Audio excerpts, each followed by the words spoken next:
PDIP mengundang Ibu Megawati untuk hadir dalam upacara Hari Pancasila tanggal 1 Juni besok. Apakah ada konfirmasi kehadiran Ibu Mega dalam acara ini? Insya Allah beliau hadir. Ya, insya Allah beliau hadir. Doakan aja ya.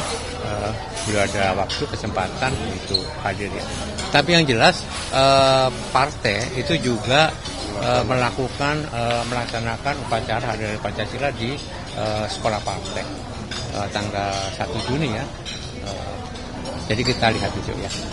Terkait ada pilpres ke depan gitu, apakah dari PDIP sudah ada arahan, target ataupun obrolan gitu, karena kita tahu RUU Pemilu di DPR juga masih mandek, itu gimana Pak? Sorry. Terkait pilkada, pileg maupun pilpres ke depan, apakah dari PDIP sudah ada arahan, obrolan atau? Ya, di PD Perjuangan kita sudah membentuk tim yang akan melakukan evaluasi terhadap undang-undang pemilu dan persiapan menuju pada pemilu tahun 2029. Tapi yang penting sekarang juga bahwa ya di DPR sedang menjadi pembicaraan soal undang-undang pemilu, karena itu adalah pintu masuk untuk kita bicara soal persiapan menuju 2029. Dan yang itu di Komisi 2, tapi yang saya dengar kemarin katanya ini akan dialihkan ke pemerintah, jadi inisiatifnya adalah pemerintah. Jarod, ini soal rencana kunjungan Pak Jokowi ke beberapa daerah setelah kesehatannya pulih. 3 daerah pertama yang akan jadi target itu Sumbar, Lampung, dan NTT. Dan melihat beberapa daerah itu mungkin ada yang jadi basis PDIP juga pas di pemilu 2024 kemarin, Pak. Melihatnya seperti apa? Apa ini bagian dari upaya untuk memulai lebih dini gerakan politik di daerah itu? Justru dengan beliau turun ke beberapa wilayah, itu justru partai kita semakin solid. Ya, partai kita akan semakin solid untuk membangun internal partai maupun lebih solid untuk turun ke bawah. Jadi silakan aja beliau keliling kemanapun, bebas ya.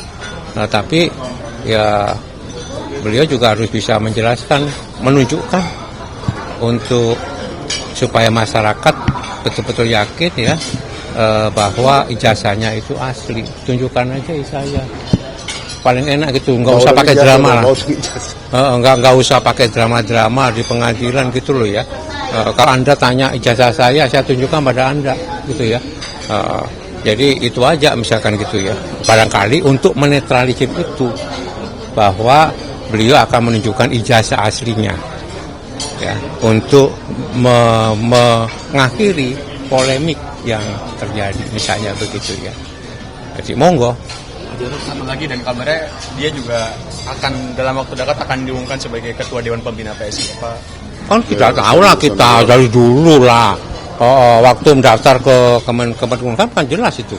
Ya, tema pembinanya apa? Inisialnya apa deh? J. Ya sudah lah, itu drama-drama gitu kan ya. Udah jelas gitu loh. Rakyat ini sudah pandai, sudah cerdas untuk bisa melihat, udah tahu lah drama-drama seperti itu ya.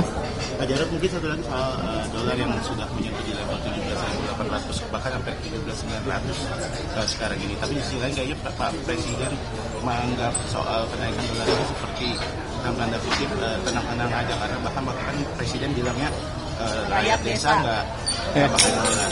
Mungkin sedikit catatan Pak Jarod. Kalau rakyat desa nggak terdampak langsung ya, karena dia tidak menggunakan dolar, iyalah. Tapi harga-harga lihat ya, memang tinggi.